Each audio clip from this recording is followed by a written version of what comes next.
Today is the 30th Sunday in the year. Our gospel text is Matthew chapter 22, verses 34 through 40.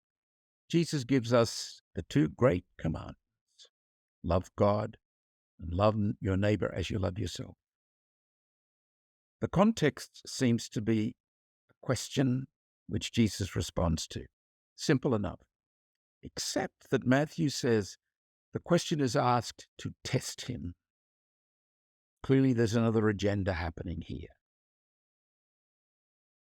I think what Jesus, in the simplicity of his response, in quoting the Shema in the book of Leviticus, is trying to cut through the pettiness and the nitpicking of the lawyer and the Pharisees and lead them back to what matters, the great commandments, God's love, to which we respond. That agenda, that hidden agenda, is present throughout Matthew's gospel. The Pharisees are mentioned 28 times. It's always with some measure of tension arising from this hidden agenda. For example, in chapter 5 of Matthew, Jesus says of the Pharisees in the Sermon on the Mount, if your righteousness doesn't go any deeper than that of the scribes and the Pharisees, you'll not enter the kingdom of heaven.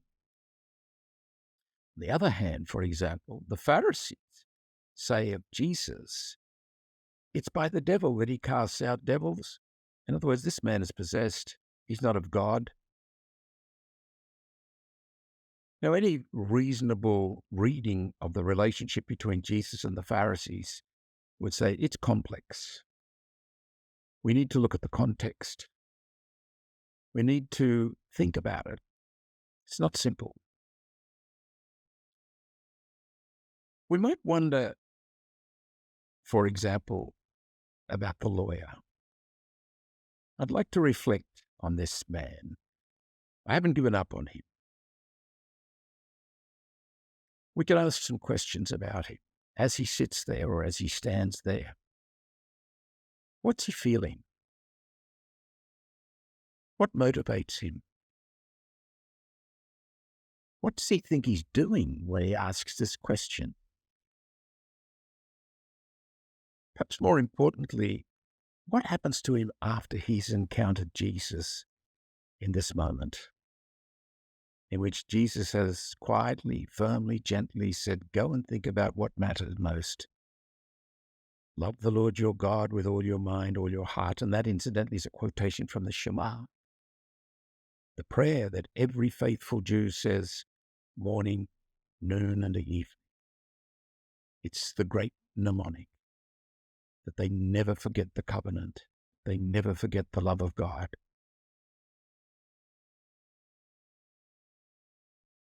What about your own experience of tensions in relationships, hidden agendas that produce those tensions? How do you deal with them? What part, for example, does fear play, or anxiety, or shame, or expectations, personality? What part does insensitivity or ignorance play? Do you deal with these tensions, or do you not deal with them? In fact, deal with them by not dealing with them, because it's too hard, too demanding. Well, that's interesting. This points us back to the great commandments. Love God, to love your neighbor as you love yourself. This is about love. You can't love people when there's a whole lot of unacknowledged agenda going on there. Let's suppose this lawyer, I like to suppose this lawyer, had a moment of realization. Maybe the light started to dawn as he got close to Jesus and looked at him. Saw his face, saw his eyes, heard his voice, heard his teaching. A moment of awakening. A moment in which this man realizes that Jesus' presence is not a threat, it's promise. There's something about this man that I would like to know more of. I've been caught by this Pharisaic agenda.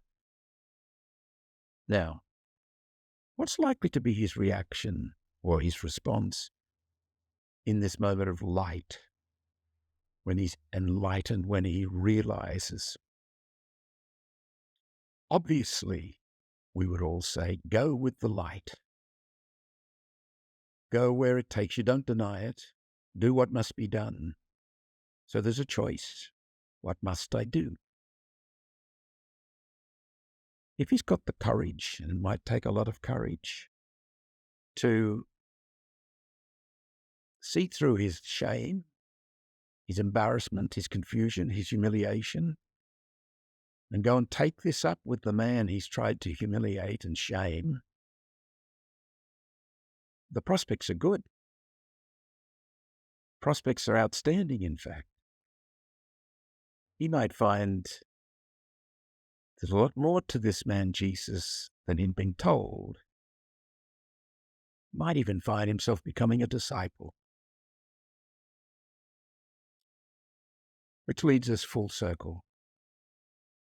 Jesus said, the great commandment's to love God. And that is to participate, to respond, to enter into the encounter that God has given us, the encounter of his own love. God's question, will you let me love you? Awakens the heart, and we say yes. And that includes not only loving God, but loving ourselves and loving our neighbors. And we might add, stop pretending, stop evading, stop trying to be what you're not, and avoiding the great commandments, the privilege, and the wonder of it all.